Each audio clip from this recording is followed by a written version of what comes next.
हाय, आपके साथ मैं हूँ Surabhi Sharma. India TV YouTube channel subscribe करिए, बेल आइकन दबाएं।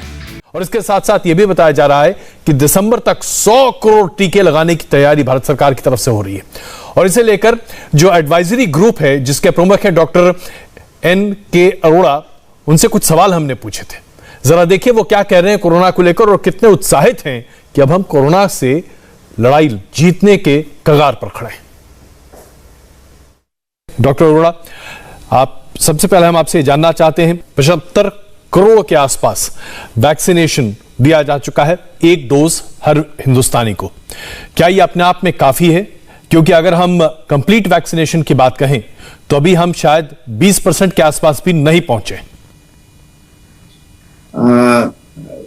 अजय कुमार जी, धन्यवाद मुझे आमंत्रित करने के लिए। सबसे पहले मैं आपको कुछ समय पहले का ले जाता हूं, जब 16 जनवरी को हम लोगों ने टीकाकरण आरंभ किया था, तो शुरुआती दिनों में कई लोगों का विचार था कि इसमें जो वयस्क हैं वो करीब 5 साल लगेंगे, और 2 महीने पहले तक भी लोगों को भरोसा नहीं था कि इस साल के आखिर तक हम टीका लगा लेंगे। लेकिन 75 करोड़ का आंकड़ा, 75 करोड़ टीके डोजेस दी गई हैं, और वो आंकड़ा यहाँ तक पहुंचने में हम लोगों को 8 महीने से कम समय लगा है, जनवरी से शुरू करके अप्रैल में। और ऐसी स्थिति ये तब हो पाई है क्योंकि हम वैक्सीन हमारी अपने देश की है, यानी कि आत्मनिर्भरता का एक बहुत ही बेहतरीन उदाहरण है। उसके अलावा जो तैयारी की गई थी, यानी पिछले साल मार्च के महीने से तैयारी जो शुरू हुई थी 2020 से और आज तक, उस तैयारी का असर है।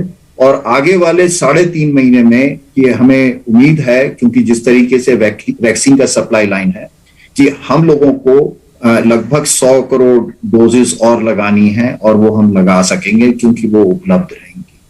तो आपने जो कहा कि कुल टीके जो हैं केवल 20% वयस्कों को लगे हैं, लेकिन मैं यहाँ ये भी बताना चाहूंगा कि 60 से 62% लोगों को एक टीका लग चुका है जी। और जो बाकी हैं, और 6 स्टेट्स हैं जिसमें हिमाचल वगैरह बाकी हैं, कि उनको पूरा 100% वयस्कों को टीका लग चुका है। तो ये इतनी कमजोर स्थिति नहीं है जितना कई बार हम लोग सोचते हैं, और हमें पूरी उम्मीद है कि इस साल के आखिर तक लगभग सभी वयस्कों को ये टीके लगाए दिए जा सकते हैं। तो यानी हम ये मानकर चल रहे हैं डॉक्टर अरोड़ा की 96 करोड़ के आसपास वयस्क हैं हमारे देश में, 18 साल से ऊपर की आबादी है।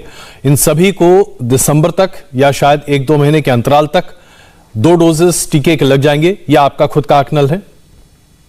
हाँ, ये आप जो बात कही आपने कि जो टीके हैं, क्योंकि हमारा कोविशील्ड है, उसमें 2 टीकों के बीच का अंतराल 3 महीने का है, 84 दिन का है।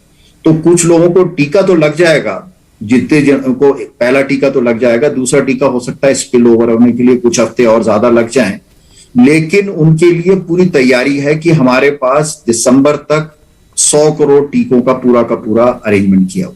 और हमें अब भरोसा है कि इस साल के आखिर तक हमारे पास 100 करोड़ और डोजेस होंगी, और उसके बाद अगले साल की पहली तिमाही में हम बच्चों को भी अभियान के तौर पे 44 करोड़ बच्चे हैं, उनको भी वैक्सीन दें। डॉक्टर अरोड़ा, आपने बच्चों की बात की, यही मेरा अगला सवाल भी था। अब बड़ी प्राथमिकता ये है कि 12 साल से 18 साल के बच्चों को पहले तो वैक्सीनेट किया जाए, और उसके बाद शायद छोटे बच्चों के ऊपर भी। आपने कहा कि ये भी आपके पाइपलाइन में है, लेकिन माता पिता के बीच दिलों में इस बात को लेकर बहुत संशय है। स्कूल खुल चुके हैं, डर बहुत ज्यादा है। बच्चों के लिए क्या प्रक्रिया है और क्या तैयारी है? पहली बात यह है कि हमारे अपने आंकड़े, दुनिया के आंकड़े छोड़ दीजिए, हमारा अपना वैज्ञानिक आधार है जो ये बताता है कि इस देश में पहली वेव में भी और दूसरी वेव में भी बच्चों को लगभग ना के बराबर कोविड का असर हुआ। बच्चे कोविड का संक्रमण प्रसार करने में सहयोग करते हैं, लेकिन खुद सौभाग्य से, और बायोलॉजिकल रीजन है कि उन पर विशेष प्रभाव नहीं पड़ता है। तो ऐसी स्थिति में हमने देखा कि पहली वेव में भी और सेकंड वेव में बहुत कम बच्चों पे लक्षण पैदा हुए, और मृत्यु तो ना के बराबर थी। और दूसरी वेव तो आपको जितनी भयानक थी और जितनी उसकी एक डरावनी स्थिति थी, उसके बावजूद भी बच्चों को कुछ नहीं हुआ। अब जो है हमने देखा कि बड़ों को टीके लगने शुरू हो गए। तो अगर बच्चे के परिवार के लोग, उसके माता पिता, घर में बड़े बुजुर्ग, उनको टीका लग चुका है, स्कूल के टीचर्स और बाकी लोगों को टीके लग चुके हैं, तो वो एक सुरक्षा घेरे से घिसा रहेगा जिससे कि बच्चा संक्रमण नहीं कर पाएगा और बड़ों को प्रभावित नहीं कर पाएगा। इनफैक्ट ये देखा गया यूरोप में और बाकी कंट्रीज में, उन्होंने बच्चों के स्कूल कभी नहीं बंद करे, खासतौर पे प्राइमरी स्कूल के, और इसकी वजह से उनके घरों में मृत्यु हुई और उनके टीचर्स में मृत्यु हुई।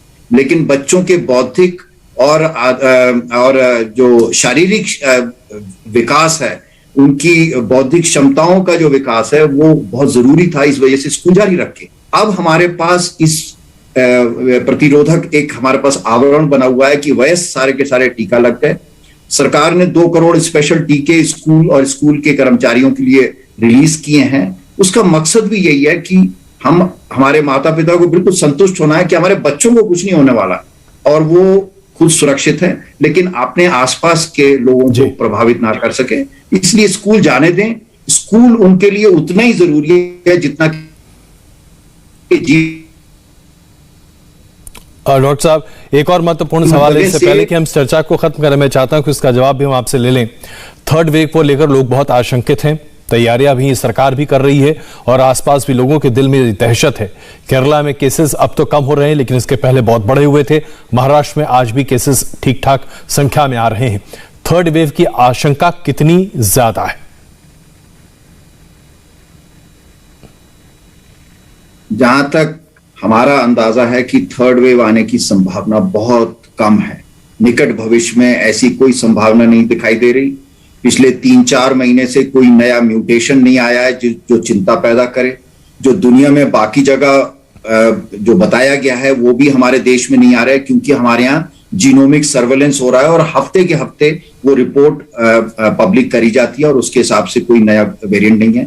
इसके अलावा अब टीके लग चुके हैं और सीरो सर्वे के हिसाब से लगभग 70 से 80% लोग प्रभावित हो चुके हैं। तो इस तीनों चारों वजह से नया वेव आने की संभावना बहुत ही कम है। हाँ, हम लोगों को 2 चीजों का विशेष ध्यान रखना होगा। एक, आने वाले जो त्योहार का मौसम है उसमें हम लोगों को बच के रहना होगा। हमें अगर कोरोना उपयुक्त बिहेवियर का मतलब, सोशल डिस्टेंसेस का मतलब ये होता है सामूहिक, धार्मिक, राजनीतिक समारोहों से बच के रखना है और अपने को बचा के रखना है।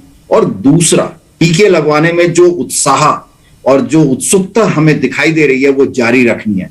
यही हमारे लिए, सबके लिए बहुत जरूरी है कि हम टीके लगवाते रहें और कोरोना उपयुक्त बिहेवियर करें। तो तीसरी वेव का असर बहुत नगण्य अगर आई भी।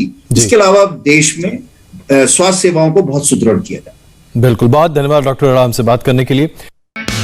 हाय, आई एम सुरभि शर्मा। खबरों से अपडेट रहने के लिए India TV YouTube channel subscribe करिए, साथ में बेल आइकन जरूर दबाएं। जुड़े रहें इंडिया टीवी के साथ।